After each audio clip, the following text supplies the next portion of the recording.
आपको बहुत बहुत बधाई।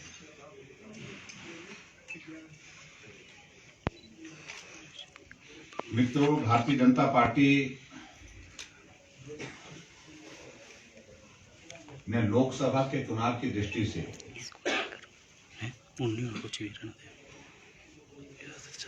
अपना संकल्प पत्र पिछले कल घोषित किया है। पार्टी के हमारे राष्ट्रीय अध्यक्ष जी ने पूरे राष्ट्र को संबोधित किया उस अवसर पर मीडिया के माध्यम से, और एक विजन सिर्फ 5 वर्ष का नहीं, ये भारत 2047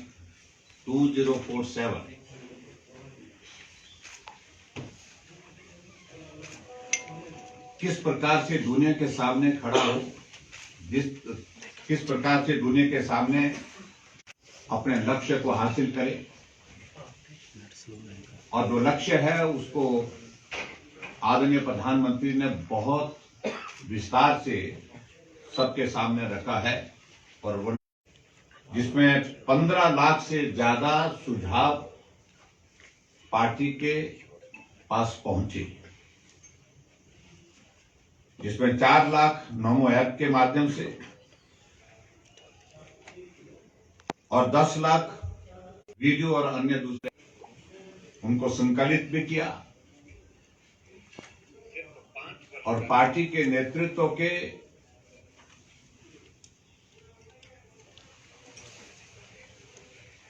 एक विजन के साथ पिछले कल पूरे देश के सामने उनको प्रस्तुत भी किया है।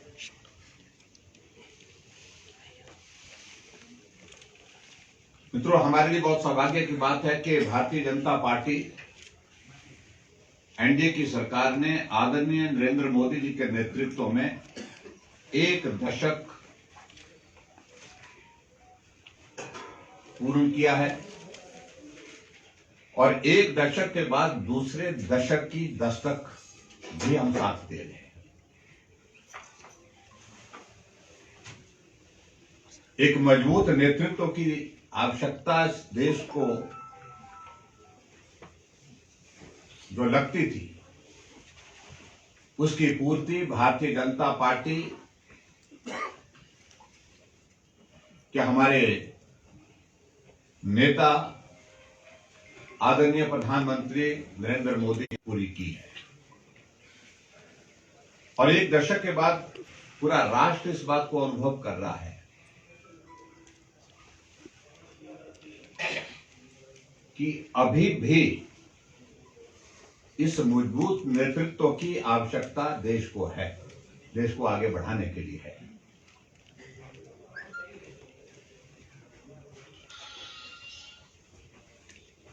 और एक भरोसा, एक विश्वास आदरणीय प्रधानमंत्री नरेंद्र मोदी जी के नेतृत्व में जिस प्रकार से देश ने व्यक्त किया है,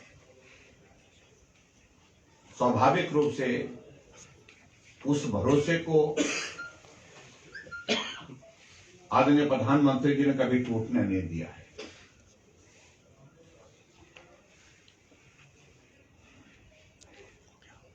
और इसलिए आज हम इस बात का हम जिक्र करते हैं कि मोदी जी की गारंटी 24 कैरेट सोने जैसी गारंटी है, यानी कि मोदी जी की गारंटी काम पूरा होने की गारंटी है। इस बात को लेकर के पूरा देश एक भरोसे के साथ भारतीय जनता पार्टी को, एनडीए को अपना समर्थन और सहयोग दे रहा है।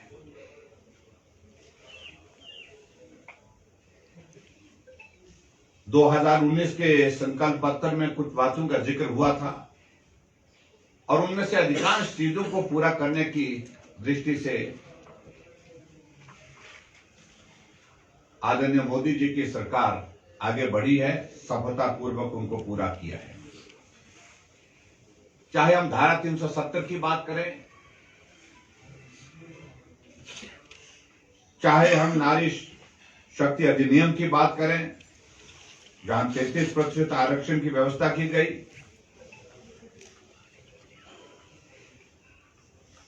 चाहे राम मंदिर निर्माण की बात करें, चाहे हम गरीब कल्याण की बात करें, 80 करोड़ लोगों को मुफ्त राशन देने की बात करें, और चाहे 25 करोड़ लोगों को गरीबी रेखा से ऊपर ले आने की बात करें। ये ऐसे बड़े लक्ष्य थे जिन लक्ष्यों को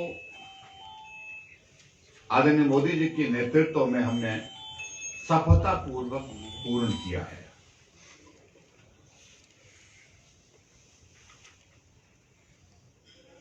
और आज हमारे लिए इस बात की प्रसन्नता है कि जिस तरह का भरोसा पूरा देश मोदी जी के नेतृत्व में कर रहा है, निश्चित रूप से भारतीय एनडीए गठबंधन फिर से देश में सरकार बनाने जा रहा है और आदरणीय प्रधानमंत्री नरेंद्र मोदी जी तीसरी बार देश के प्रधानमंत्री बनेंगे, इस बात को लेकर के कहीं कोई कंफ्यूजन नहीं है।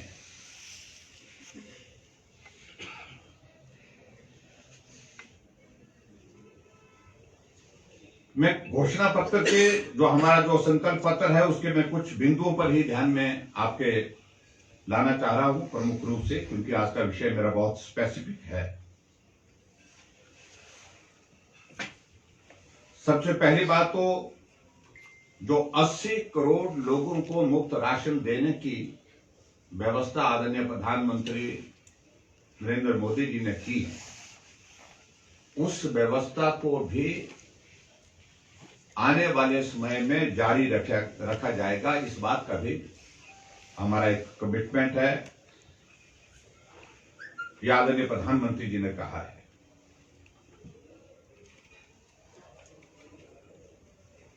और इसके अतिरिक्त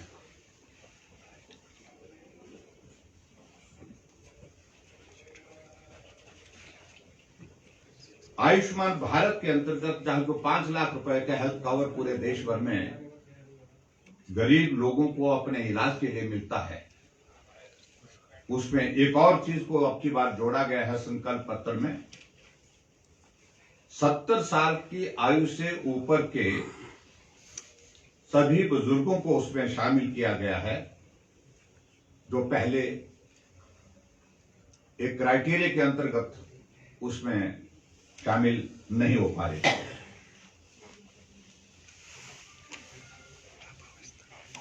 और इसके साथ साथ में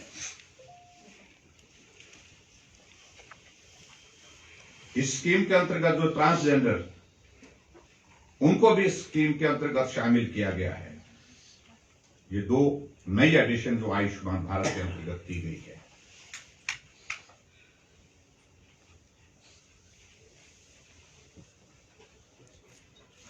दूसरा विषय को लेकर के मैं ये कहना चाहूंगा कि जहां भारतीय जनता पार्टी की सरकार ने प्रधानमंत्री आवास के अंतर्गत 4 करोड़ से ज्यादा घर गरीब लोगों के लिए दिया। घर हर व्यक्ति का एक सपना होता है, और ऐसे करोड़ों लोगों की जिंदगी फुटपाथ पर गुजर जाती थी, जिन्हें कभी भी इस बात की उम्मीद नहीं थी कि उन्हें घर मिलेगा, अपना घर होगा। प्रधानमंत्री नरेंद्र मोदी जी ने 4 करोड़ से ज्यादा लोगों को, गरीब लोगों को घर बनाने में जो एक योगदान दिया है, उसको आगे और बढ़ाते हुए 3 करोड़ से अधिक घर और बनाए जाएंगे। ये भी एक लक्ष्य निर्धारित किया गया है और निश्चित रूप से इसको भी पूरा करेंगे। और इसके अतिरिक्त आगे बढ़ करके उज्ज्वला योजना एक ऐसी योजना थी जहां गांव में रहने वाला, शहर में रहने वाला गरीब आदमी अपने घर में गैस के चूल्हे की कल्पना नहीं कर सकता था। उनको उज्ज्वला योजना के अंतर्गत गैस का सिलेंडर मिला, गैस का कनेक्शन मिला, अब आने वाले समय में इस बात को सुनिश्चित करने की कोशिश हो रही है कि पाइपों के माध्यम से गैस पहुंचाने का एक निर्णय उसमें और किया गया है। और मैं समझता हूं ये भी खासतौर से शहरी क्षेत्रों के लिए बहुत महत्वपूर्ण होगा और शहरी क्षेत्र के साथ साथ इसका विस्तार जो है वो ग्रामीण क्षेत्रों में करने की दिशा में भी आगे होगा। और इसके आगे बढ़कर के मित्रों, जहां हमारे संकल्प पत्र में एक विषय को लेकर के एक और एडिशन की गई है जो बहुत महत्वपूर्ण मैं महसूस करता हूं कि हर घर में बिजली ये तो लक्ष्य है, हर घर में पानी ये तो लक्ष्य है, जिस लक्ष्य को बहुत हद तक प्रधानमंत्री नरेंद्र मोदी जी के नेतृत्व में हासिल कर लिया है। लेकिन एक योजना जिस योजना के अंतर्गत जो सौर ऊर्जा का उसका और ज्यादा विस्तारीकरण, उसके माध्यम से और ज्यादा लोगों को बिजली की सुविधा उपलब्ध कराना और जिस योजना को सूर्य घर योजना के अंतर्गत आगे बढ़ा करके हर घर को बिजली मुफ्त देने का ये भी एक संकल्प लिया गया है। और जिसमें खासतौर से मैं समझता हूं कि ग्रामीण क्षेत्र के लोगों के लिए, गरीब परिवारों के लिए एक बहुत बड़ी राहत होगी। इस लक्ष्य को भी हमारे सामने संकल्प पत्र के माध्यम से रखा गया है, जिसको निश्चित रूप से हम हासिल करेंगे।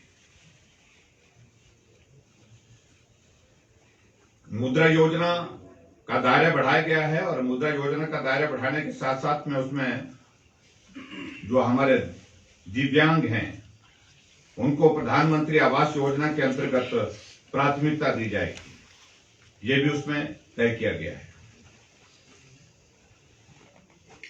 और एक बहुत बड़ा लक्ष्य आदरणीय प्रधानमंत्री नरेंद्र मोदी जी ने यह तय किया कि जो महिलाओं के जो सेल्फ हेल्प ग्रुप है, एक वो बहुत महिला सशक्तिकरण का एक बहुत बड़ा मजबूत एक माध्यम है। इस माध्यम को और ज्यादा स्ट्रेंथन करने की आवश्यकता है और मजबूत करने की आवश्यकता है। उस दृष्टि से अभी तक जो है 10 लाख महिलाओं के सेल्फ हेल्प ग्रुप को इसमें जोड़ा गया है और आने वाले समय में इसको और ज्यादा बेहतर ढंग से काम करने की दृष्टि से, ताकि महिलाएं अपने पांव पर खड़ी हो सके और ग्रामीण क्षेत्रों में खासतौर से अपने जो प्रोडक्ट बना करके जो तैयार करती हैं उनको ठीक तरह से उनको मार्केटिंग के लिए व्यवस्था करना, ताकि वो उनके परिवार के लिए आय का भी जरिया बने। उस दृष्टि से ठोस काम करने की दृष्टि से निर्णय लिया गया है। और आगे बढ़कर के एक विशेष तौर से जिसका मैं जिक्र करना चाहूंगा कि 1 करोड़ लखपति दीदी अभी तक जो है वो बना दी गई है और आने वाले समय के लिए 3 करोड़ लखपति दीदी बनाने का एक लक्ष्य है हमारे सामने इस विजन डॉक्यूमेंट, इस संकल्प पत्र के माध्यम से रखा गया है, जिसको हम पूरा करने की दिशा में आगे बढ़ेंगे। और ड्रोन के लिए विशेष तौर से महिलाओं को ट्रेनिंग दे करके ड्रोन दीदियां बनाने का एक लक्ष्य है, वो भी इस संकल्प पत्र के माध्यम से हमने निर्धारित किया है और निश्चित रूप से उसको भी आगे बढ़ करके प्रधानमंत्री जी का एक बहुत जो एक संकल्प है उसको पूरा करने की दिशा में हम आगे बढ़ेंगे।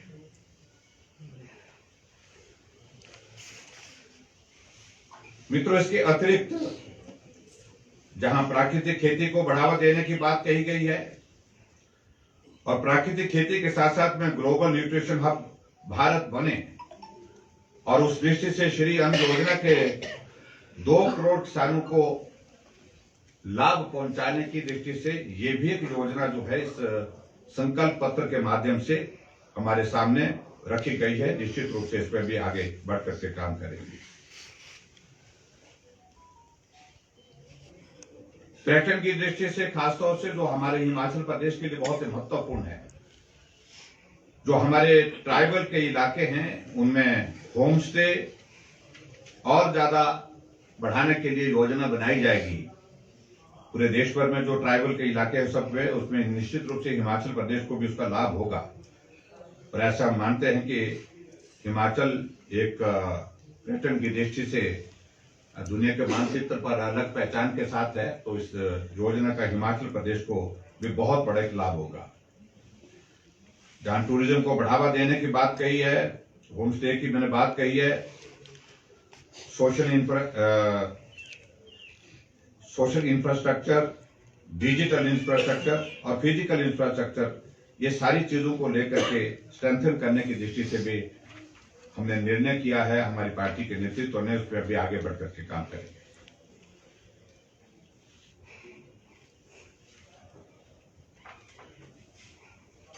जीरो टॉलरेंस फॉर करप्शन, हमारे लिए ये बहुत सौभाग्य का विषय है कि आदरणीय प्रधानमंत्री नरेंद्र मोदी जी के नेतृत्व में जब से सरकार बनी है 2014 से, एक दशक 10 सालों का ये कार्यकाल, जहां पार्टी के नेतृत्व पर उंगली उठा करके कोई कह नहीं सकता कि आपके ऊपर ये आरोप है। अन्यथा इससे पहले जो दौर रहे हैं वो दौर इस प्रकार के रहे हैं, लाखों करोड़ रुपए के घोटाले।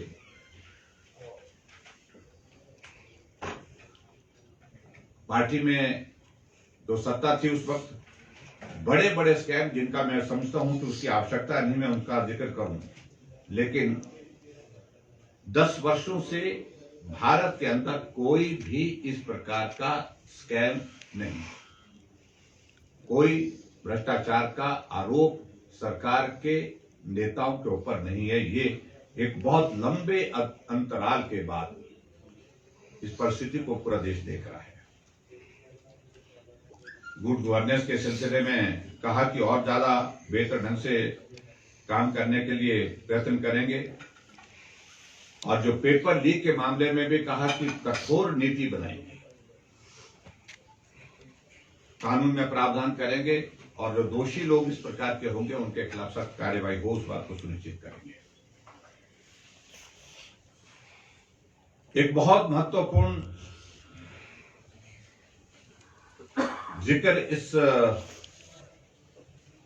संकल्प पत्र में हुआ है, जिसके लिए आदरणीय प्रधानमंत्री जी पहले भी बात एक बार या अनेकों बार कह चुके हैं, वो 1 नेशन 1 इलेक्शन। मैं समझता हूं ये बहुत एक ऐतिहासिक कदम होगा, और जिस दिशा में प्रधानमंत्री जी का पहले से ही बड़ा स्पष्ट कहना रहा है कि लगातार देश और प्रदेश चुनाव के दौर में उलझे रहते हैं, विकास कार्य के लिए समय नहीं हो पाता है, और उसके कारण विकास की गति प्रभावित होती है। और उसके अतिरिक्त सबसे बड़ी बात यह है कि बार बार इलेक्शन होने की वजह से जो खर्च होता है लाखों करोड़ रुपए का, उसको कम किया जा सकता है। इसलिए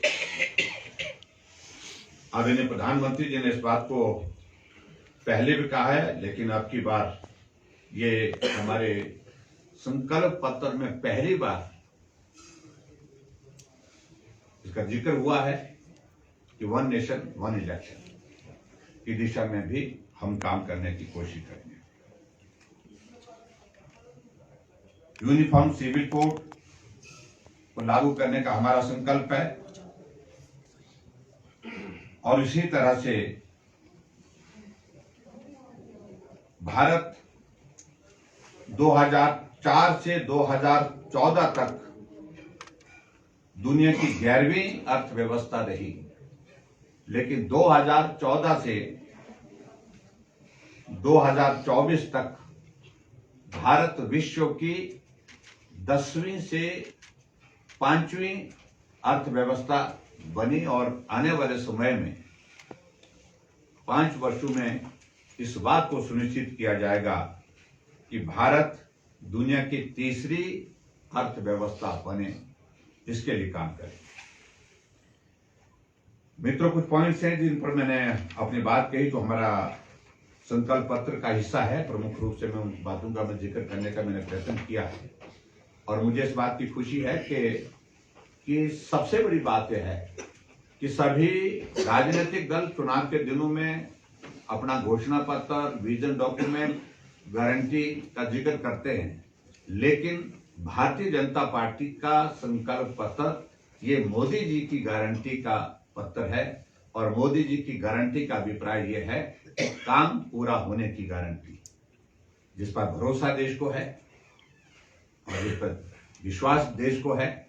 और इस विश्वास को और मजबूती निश्चित रूप से मिली है इन 10 वर्षों में। और आने वाले समय में इस लोकसभा के चुनाव में ऐसे महत्वपूर्ण बिंदुओं के साथ हम चुनाव जा रहे हैं। और निश्चित रूप से एनडीए की सरकार देश में बनेगी, भारतीय जनता पार्टी बहुत बड़े बहुमत के साथ जीतेगी। और जो लक्ष्य हमने निर्धारित किया कि अब की बार 400 पार का एक नारा जो दिया है एनडीए का, और उसमें भारतीय जनता पार्टी बहुत बड़ा जो है वो जीत का एक लक्ष्य जो निर्धारित किया उसको हासिल करेगी। और हमारे देश के प्रधानमंत्री नरेंद्र मोदी जी तीसरी बार देश के प्रधानमंत्री बने। तो मुझे सिर्फ इतना ही कहना था। मैं संकल्प पत्र से संदर्भ में मुझे जो बात कहनी तो वो सिर्फ इतनी बात है। इससे आगे मुझे सिर्फ इतना ही कहना है मित्रों, भारतीय जनता पार्टी ने लोकसभा की चुनाव की दृष्टि से हिमाचल प्रदेश की 4 सीटों पर पार्टी के कैंडिडेट का ऐलान समय रहते किया है, जिसके लिए मैं पार्टी के नेतृत्व का बहुत आभारी हूँ। पार्टी के राष्ट्रीय अध्यक्ष जी, पार्टी के हमारे केंद्र के नेतृत्व का, और डॉक्टर राजीव भारद्वाज जी यहाँ कांगड़ा चंबा लोकसभा क्षेत्र से भारतीय जनता पार्टी के प्रत्याशी हैं। और जिस प्रकार का समर्थन, सहयोग मैं देख रहा हूँ इनको मिल रहा है हर क्षेत्र में, तो निश्चित रूप से जीत होगी।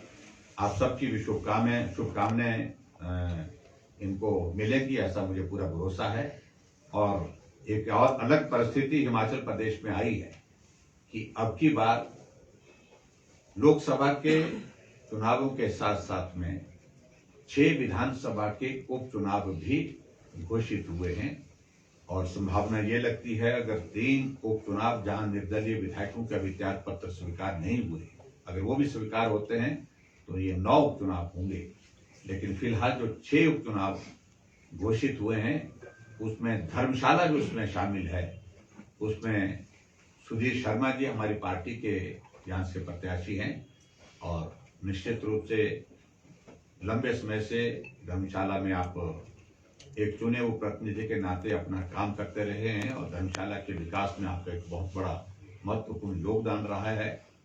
और मुझे पूरा भरोसा है कि अब की बार भारतीय जनता पार्टी के प्रत्याशी के नाते इनको भी यहाँ के लोग, आप सब लोग समर्थन और सहयोग देंगे, विजयी बनाएंगे।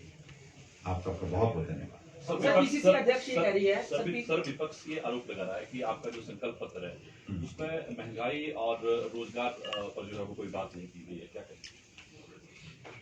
देखिए, विपक्ष को कुछ कहना ही है, हम उनकी तरह नहीं कह सकते। जो बातें उन्होंने कही, उन्होंने जिस तरह की गारंटियां दी थी और वो गारंटियां पूरी नहीं हुई, व्यवहारिक चीजें, और इसमें कमिटमेंट कम है। लेकिन हमारा संकल्प इस दिशा में, हमारा विजन इस दिशा में है, हम इस दिशा में आगे बढ़ करके काम करने के लिए हैं। तो इसलिए मैं समझता हूं कि विपक्ष की एक भूमिका, उनने अपनी बात कहनी थी, अपनी बात कह दी, लेकिन रोजगार भी दिया जाएगा और रोजगार के साथ साथ में महंगाई पर भी नियंत्रण होगा। जब नरेंद्र मोदी जी के नेतृत्व में लोगों की आस्था है, विश्वास है, तो इन सारी चीजों का समाधान करने में कुछ सक्षम है। इसी में ऐड ऑन करना चाहूंगा सर, मैं पीसीसी अध्यक्ष ने ये भी कहा है कि ये जो संकल्प पत्र है वो जोड़ेबाजी पत्र है और कुछ नहीं। और जो माजी में आप लोगों ने कहा था कि इतने लोगों को जो है वो रोजगार दिया जाएगा, करोड़ों की संख्या, वो कहाँ है, उसका श्वेत पत्र जारी करें। देखिए, मैं कह रहा हूँ कि देखिए, जहाँ तक कांग्रेस की अध्यक्षा का जिक्र आप कर रहे हैं, मुझे उनके बारे में कुछ नहीं कहना है। स्वाभाविक रूप से एक रस्म वो पूरा करने की कोशिश कर रहे हैं। मैं दावे के साथ कहता हूं कि जो राष्ट्रीय स्तर पर जो रोजगार इन 5 सालों में मोदी जी की सरकार के दौरान मिला है, उसका कंपैरिजन अगर पीछे की सरकारों के साथ करें तो वो कई गुना आगे बढ़ करके है। और मैं निश्चित रूप से इस बात को कहूंगा कि आने वाले समय में भी रोजगार एक बहुत बड़ा एक लक्ष्य होगा, लक्ष्य के साथ एक टारगेट होगा जिसको पूरा करने के लिए हमारे केंद्र का नेतृत्व काम करेगा। ठाकुर साहब, मुख्यमंत्री सुखविंदर सिंह सुक्खू कह रहे हैं, बार बार कह रहे हैं कि राज्यसभा जो चुनाव हुआ उसके बाद जो है बड़े स्तर पर जो है वो विधायकों की खरीद फरोख्त हुई, क्या कहेंगे? देखिए, ऐसा है कि वो विचलित हैं, जो राजनीतिक परिस्थितियां उनके सामने हैं और इसलिए वो कई तरह की बातें कह रहे हैं। जो आरोप लगाने की कोशिश वो कर रहे हैं उस संदर्भ में हमारे सभी 9 साथियों ने उनको नोटिस दिया है और defamation, criminal defamation, Sudhir ji ने तो क्रिमिनल डेफेमेशन भी दायर कर दिया है। अगर उनके पास इन सारी चीजों को लेकर के कुछ है तो बताइए, सिर्फ कहना पर्याप्त नहीं है। और वैसे भी ये मॉडल कोड ऑफ कंडक्ट का वायलेशन भी है। बिना सबूत के इस प्रकार के आरोप लगाना ये मैं समझता दुर्भाग्यपूर्ण है। और परिस्थितियां क्यों बनी, मुझे लगता है कि इन सारी चीजों को बार बार कहने की आवश्यकता नहीं। हमारे साथियों ने एक बार नहीं अनेक बार अलग अलग मंच से विधानसभा के अंदर, विधानसभा के बाहर और उसके अतिरिक्त पत्र लिख करके, व्यक्तिगत रूप से मिल करके अपनी नाराजगी मुख्यमंत्री को जाहिर की थी। और मैं यही कहूंगा कि इन्होंने ही नहीं, जो कांग्रेस पार्टी की वर्तमान अध्यक्ष है उन्होंने भी जाहिर कि ठीक नहीं हो रहा है, काम नहीं हो रहे हैं, न कार्यकर्ताओं के, न लोगों के, न विधायकों के, न मंत्रियों के। कांग्रेस के मंत्रियों ने ही मंत्रिमंडल से त्यागपत्र दे करके रखा है। कांग्रेस के मंत्री मंत्रिमंडल की बैठक से रोते रोते बाहर निकल रहे हैं। ये तो आलम है। आरोप लगाने का क्या औचित्य है? किस पर आरोप लगाने की? आरोप सबका यही है जो कार्य प्रणाली इन 14-15 महीने में कांग्रेस की सरकार की रही है, मुख्यमंत्री सुखविंदर सिंह सुक्खू की रही है, उस पर आपत्ति थी। और आखिरकार ये बड़ा कदम उठाने के लिए कुछ साथियों को विवश होना पड़ा, क्योंकि हालात इस प्रकार के पैदा किए। और इसलिए उनको इस बात को स्वीकार करना चाहिए, कमी अगर रही है तो उनकी अपनी कमी रही है। ये आरोप प्रत्यारोप लगा करके इसका कोई लाभ नहीं। सर, विपक्ष का कहना है कि जिस प्रकार से आप उनके ऊपर जो गारंटी थी रोजगार